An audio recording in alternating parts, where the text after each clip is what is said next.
Okay. So did you see the lecture which I sent you?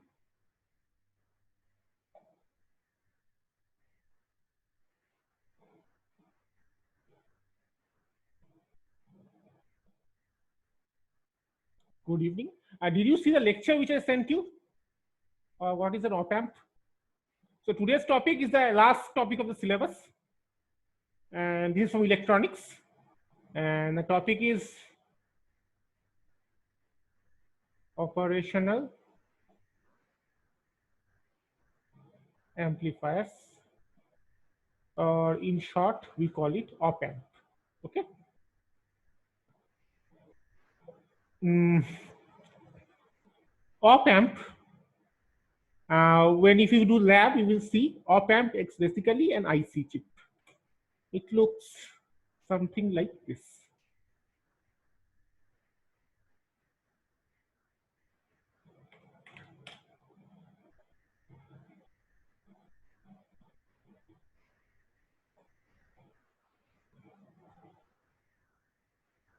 A little bigger.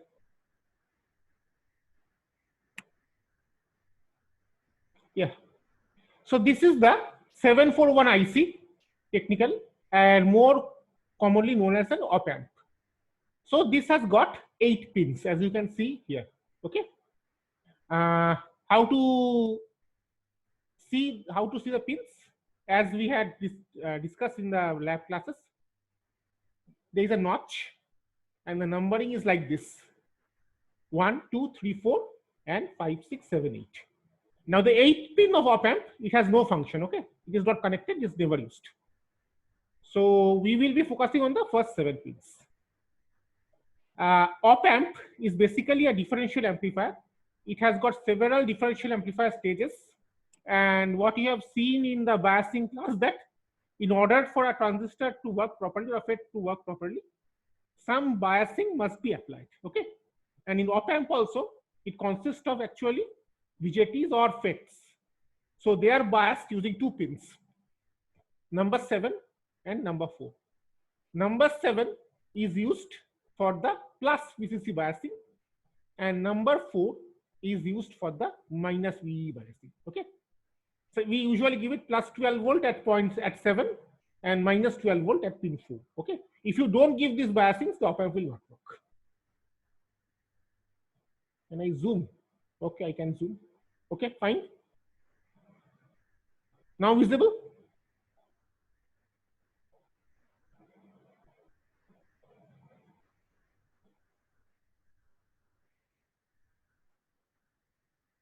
Good. So 7 and 4, the functions of pin 7 and 4 are clear. They are used for biasing. And if you want the op amp IC to work, just like you did, I think, no, not for you, you did it. Pin 7 and pin 4 must be given proper voltages, right? Okay, now the other pins. 2 and 3 are input pins and 6 is output pin. Okay. There are 2 input pins and 1 output pin. Pin number 2 is the inverting input. What does inverting means? That whatever signal we give, that signal is inverted or 180 degree, like multiplied by -1. And pin 3 is non-inverting input, where the signal is taken as it is. And whatever we do, amplify or whatever, many other things, the output is seen on pin number 6. Okay. Repeat once. What do you want to repeat? What do you need to repeat? So this is basically an op amp. This, better clear it.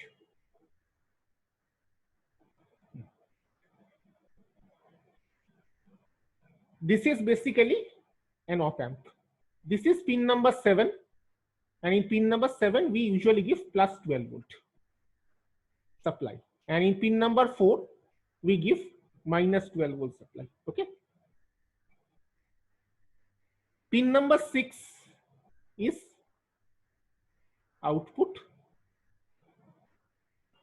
Pin number 2 is the inverting input, and pin number 3 is the non-inverting input. Okay. Pin number 1 and pin number 5 has another application which we'll discuss a bit later. Okay. So for now, focus on these 5 pins: 2, 3, 4, 6, and 7. 8 is not used. 1 and 5 is used, but for a very specific application. Okay.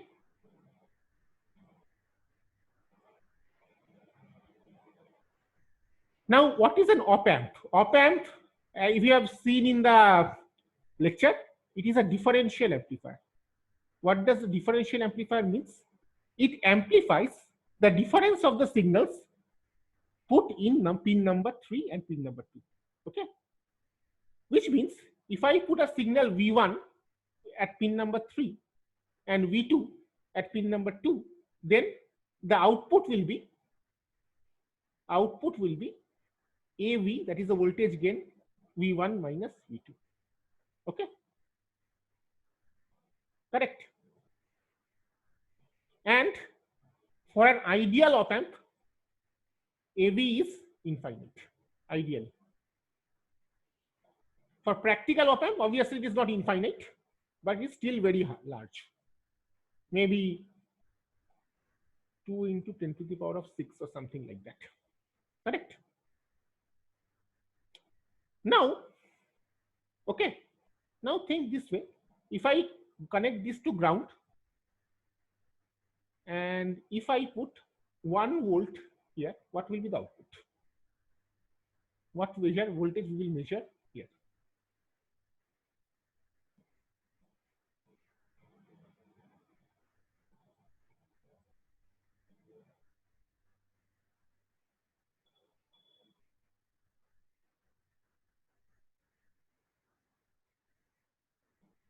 You understand the question?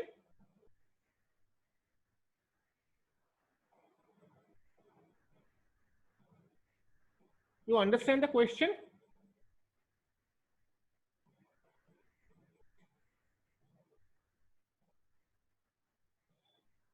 No. I am putting plus 1 volt.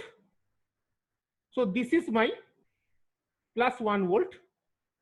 And this is 2 is grounded. So this is 0. So my question is, what will be output? Now understanding the question?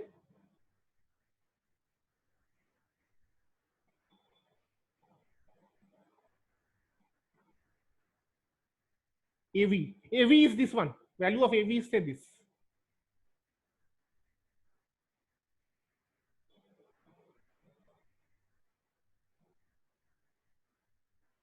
Why 1?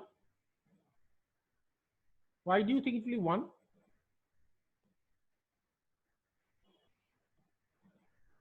Okay, AV, okay. That is really AV, okay, fine. Orkodeep and Harsh, why do you think it is 1? I can understand Amit's answer, fine. I will come back to that, but why do you think it is 1?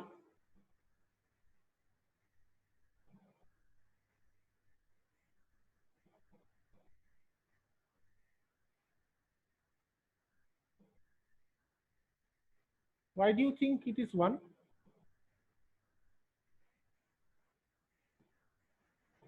Acha, okay.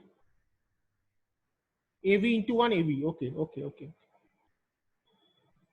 See, there is a problem. The problem is the output of an op amp is bounded by these two things. The output of the op amp is bounded by this and this. Okay. So the highest possible output is this, and the lowest possible is this. Okay. If the voltage swing is much more than that, this will not allow the voltage to go beyond that. Okay. Because after that, the transistor will go into saturation and cut off, and normal equations will not hold. Right. So in this case, whatever we will get is this one, plus 12 volt. Okay, slightly less maybe, but plus 12 volt is safe assumption. Yes, if we use that formula, the answer should be 10 to the power 2 into the power 6 or 2 megavolts. Okay, but it will not happen. because the output of op amp is always bounded by this VCC and VE. Correct? Explain. Fine.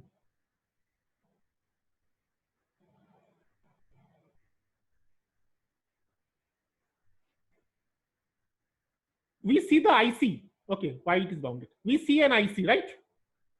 Inside the IC, there are amplifier circuits. Okay. The amplifiers can be made by BJT, it can be made by FET, it can be anything, but they are amplifier circuits which we cannot see. Okay. We are giving connections to the amplifiers. We are giving biasing voltages by VCC and VE, and we are giving connections in the input and output. Okay. Now, we had seen in the BJT or any chapter that the transistor does not always operate in the linear region. If the input is too large, then remember here we saw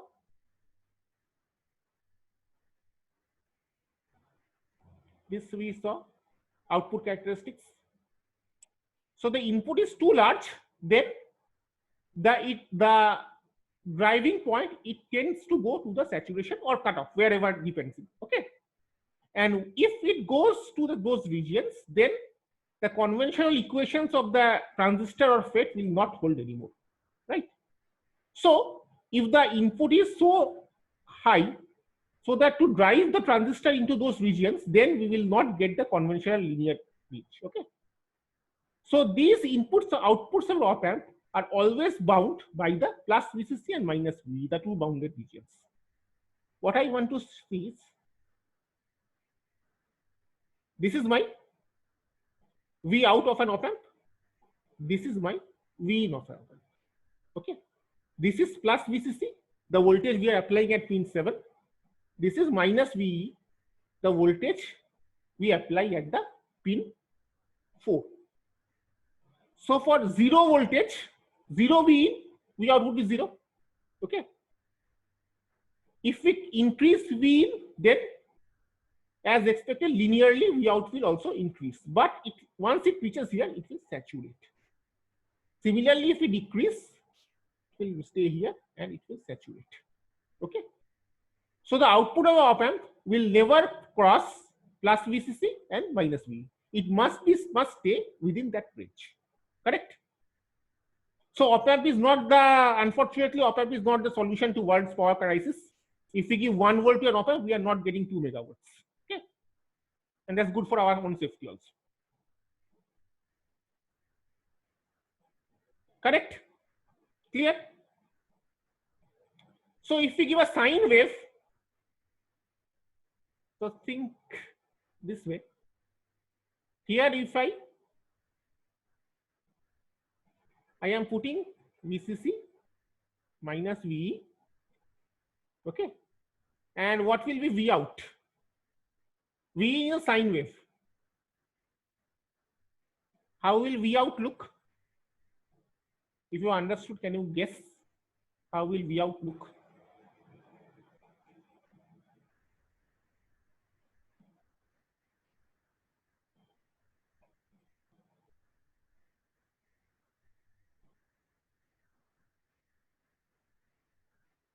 Can you guess if you understood this? Less amplitude sine wave. No. This is say 1 volt. This sine wave is say plus P 1 volt plus 1 volt. Amplitude is 1 volt. This is minus 1 volt. So what will be the output? No, it will not be sine wave. Think carefully. The output will not be sine wave.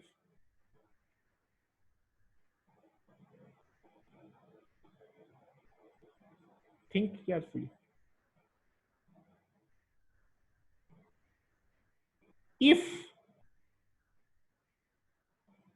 V in T is 0.5 volt, what will be V out T?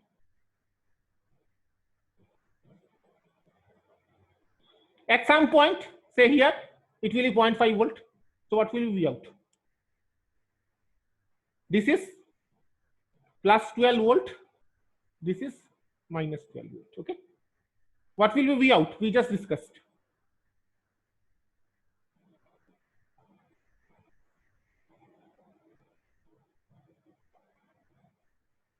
না কোনো phase উল্টোবে না, it will not be a sine wave. Okay, I'm telling you very clearly, our output will not be a sine wave.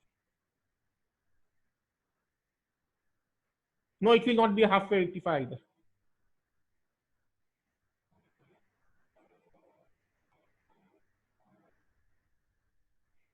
Okay, first answer this question. If V in T is 0.5 volt, what is V out T in this circuit?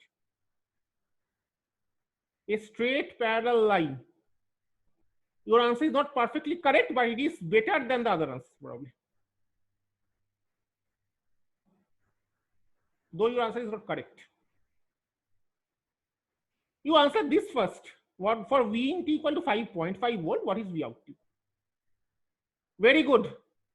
Can you explain how we'll get a square wave? That's the correct answer.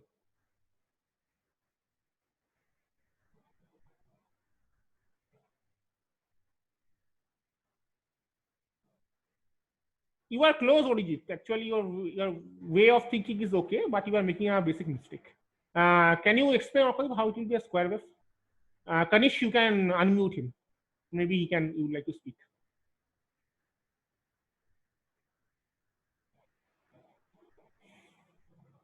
Then why did you write? If you don't know.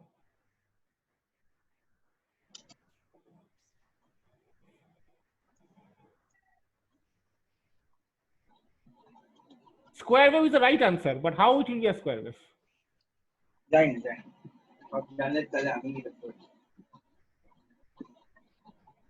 Achha, tell this answer.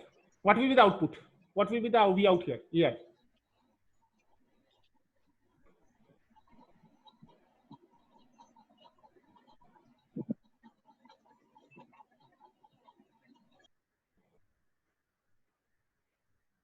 What will be V out?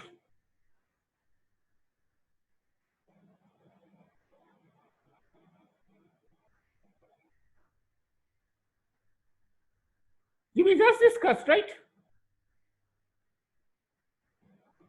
What will be V out? You forget about this thing, just the red thing. Tell me, whatever written in red, this part. What will be V out? What did I tell you for so long? There's a bounded thing. You don't get 10 to the power 6 volts from an op-amp output. Never. At least I have not seen in my career.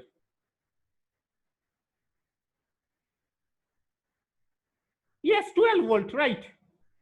So when V in T is 0.5 volt, V out T is 12 volt. It will be somewhere here, right?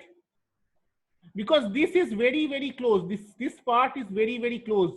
Maybe in microvolt or something, very, very low. Okay. So whatever any measurable voltage you put in the V in, it will be either be in this region or it will be in this region.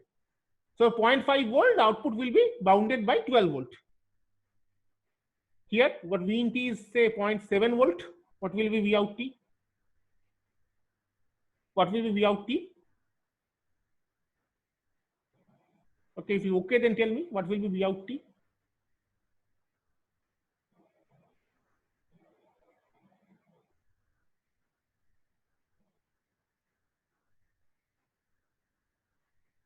Volt again, right?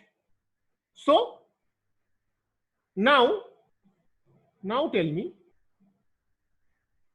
what happens here. If V in T is minus 0.5 volt, then what is V out? If V in, right, you're right. When V in T is minus 0.45 volt, what is V out?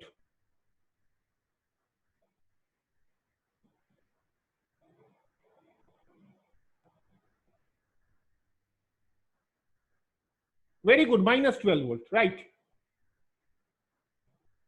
So what will be the output? It will be a square wave like this.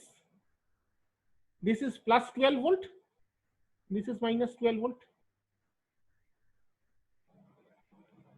Agreed? Okay.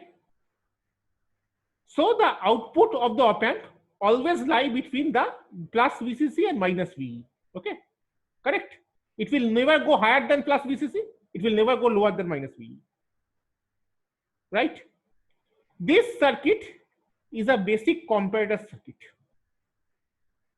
Why?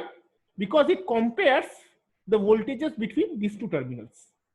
If the voltage at the plus terminal or the non-inverting terminal is more than the voltage at the inverting terminal, the output would be plus VCC.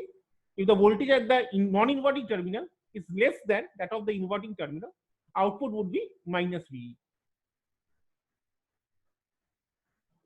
Correct? So it compares the two voltages. Is it okay? Comparator circuit, I don't think is in your syllabus. I will not go into details. There are many other things like Schmidt trigger, those things which we will discuss in fourth semester, not now. But this is the basic way how an op-amp works.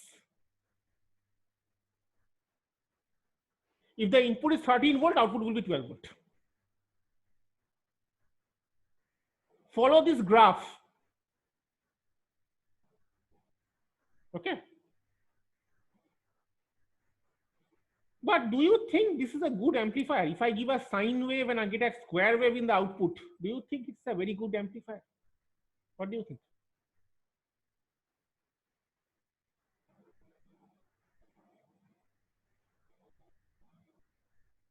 Wastage of power?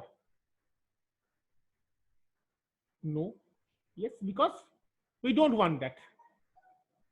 If we give a input sine wave input and amplifier, we expect a sine wave output in amplifier. It may be 180 out of phase. The amplitude may be different depending on our amplifier. But we will, if we get a square wave, then there's a bad amplifier. Okay, we should not use it.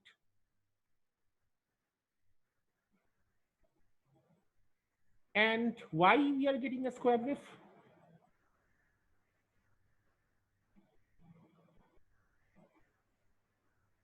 Why do you think we are getting a square wave?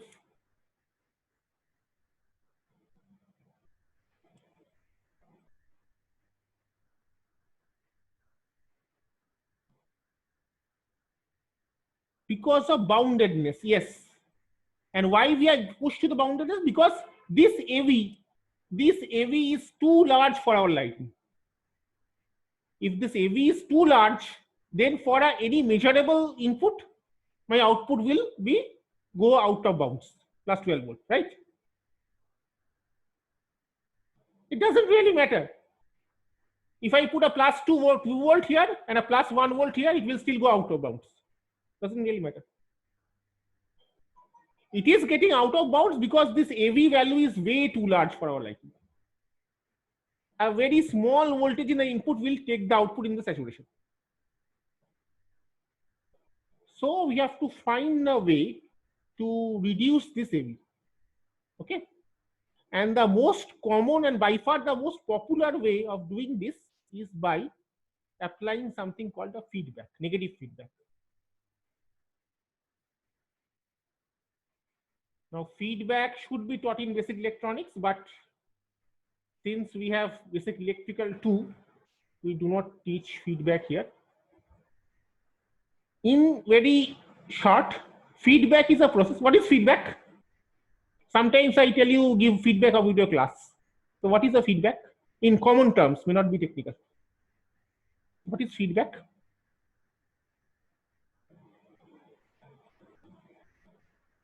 Review, outcome.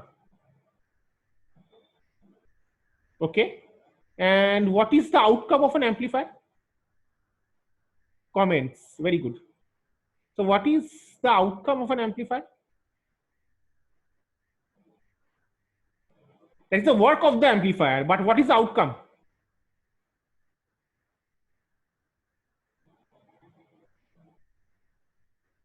The output voltage. Very good. And how the feedback is given? The feedback you are giving to me, right? So how will feedback be used in amplifier? Can you tell me?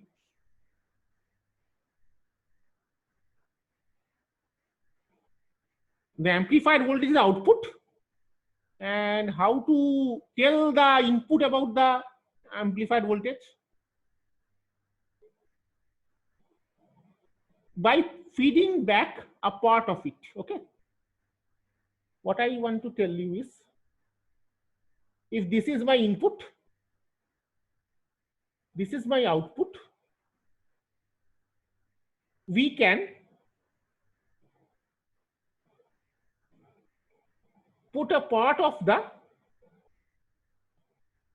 is this, I'm telling you, is this rainbow color okay? Or I should use another color?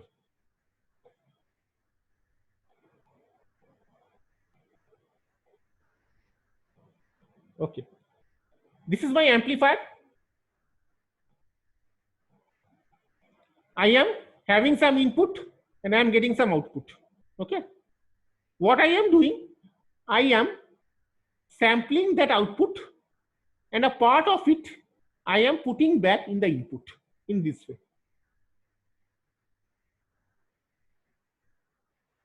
Okay. So that the input have some idea about the output. Now this can be done in two ways. One way is that the feedback signal, it adds up to the input signal. The second way is the feedback signal, it subtracts from the input signal. The first method is called positive feedback. The second method is called negative feedback. Okay. Positive feedback is used for oscillator circuits, which we will not go into. Okay. Positive feedback, you just know that it happens. It can be, it exists, but it used in very specific type of circuits for oscillators, which we'll discuss on fourth semester. Here we are using negative feedback. So the feedback signal, it subtracts from the input signal. Okay. This has got several advantages. And one interesting effect, that is it reduces the gain. Using this feedback, we can put the gain of an op amp into our control. We can have exactly the amount of gain we want. If we want a gain of 5, we can have a gain of 5. If we want a gain of 10, we can have a gain of 10. If we have a gain of 1000, we can have a gain of 1000. Okay. If we want 180-degree phase shift, we can have it. If we do not want any phase shift, we can have it. We have complete control of how our op amp circuit is going to behave using this feedback. How this is done, let us see.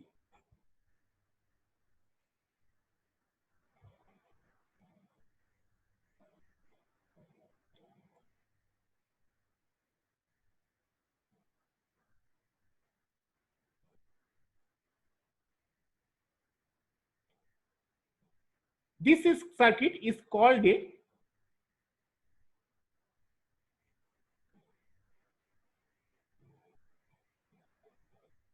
okay. Before we discuss this, let us see some things. We will go into details in the second part of the meeting, not now.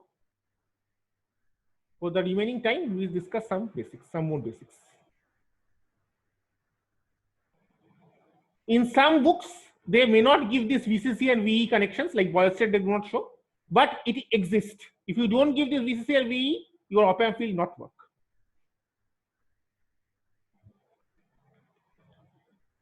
Some characteristics of an op amp. First of all, we've seen that AV is very high. We had seen this, ideally infinite. Second is input impedance is also very high. What is impedance? The impedance between this plus and minus terminal, Ri, this is very, very high. This is so high that if another choice is available, the op amp will not want any of the current to enter the terminal. Okay. This Ri is very, very large. Similarly, there is an output impedance which is very, very small. Now see the consequence. If this is very large, then the current I should be very small. If Ri is very large, then the current I will be very small. Okay. And what is the voltage drop? Product of Ri times I. Now Ri is a very large quantity. I is very small, practically 0. Now this product of a very large quantity and a practically 0, is practically 0. Agreed? So VD is practically 0.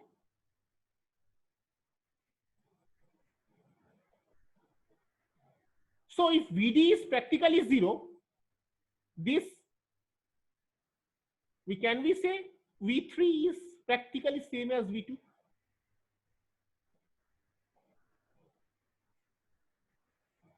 If VD is practically 0, can we say that V3 is practically same as V2?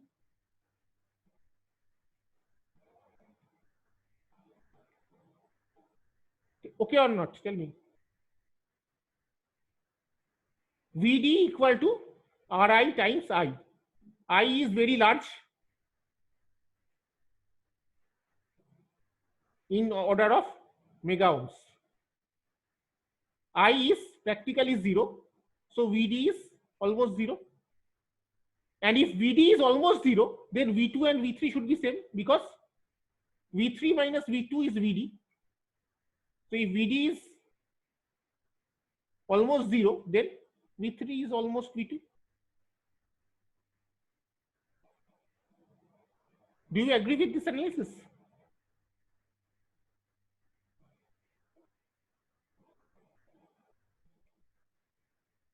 Do you agree with this analysis? Agreed? So these points, these two terminals, the non-inverting terminal, inverting terminal, they are not shorted by me-only means. They are not shorted because there is a very large resistance. But they are virtual. Oh my God, sorry, I can't say.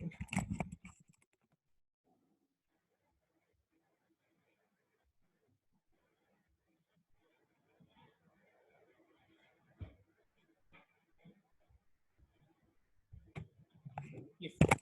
So they are not practically shorted, but they are virtually shorted because they are at the same potential.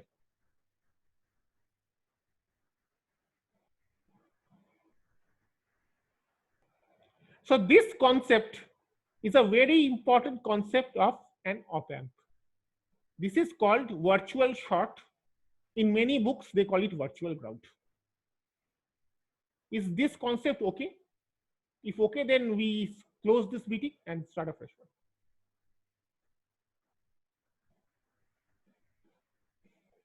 Or if it's not okay, ask me right now. Because in the next part, we will use this.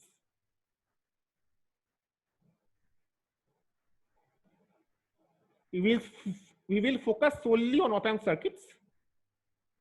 Can you explain the shorting part? Sure. V3 is same as V2. This part you understand?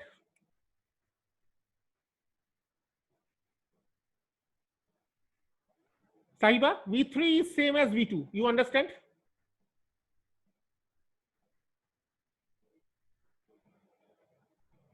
Right. Now, what do we understand by short? That means that if 2 points are shorted, then there exists a path of very, very low resistance. Exactly, low R. Okay. But here it is hardly that, because there exists a very, very high impedance.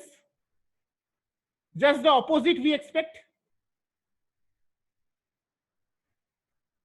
Just the opposite of we are expecting. We expect a low R, but we are getting a very high R. So it is not shorted by any means. There is no physical short by any means, rather the opposite. However, there is another thing.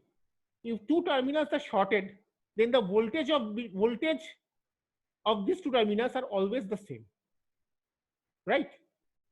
So see a very peculiar thing, that although they are not shorted, the voltage of these two terminals are almost the same. So this is a virtual short, a short that is not a real short. Clear?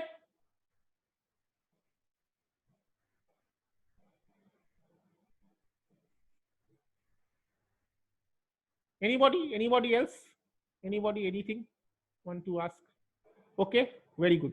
So Kanish, please close the meeting and start afresh.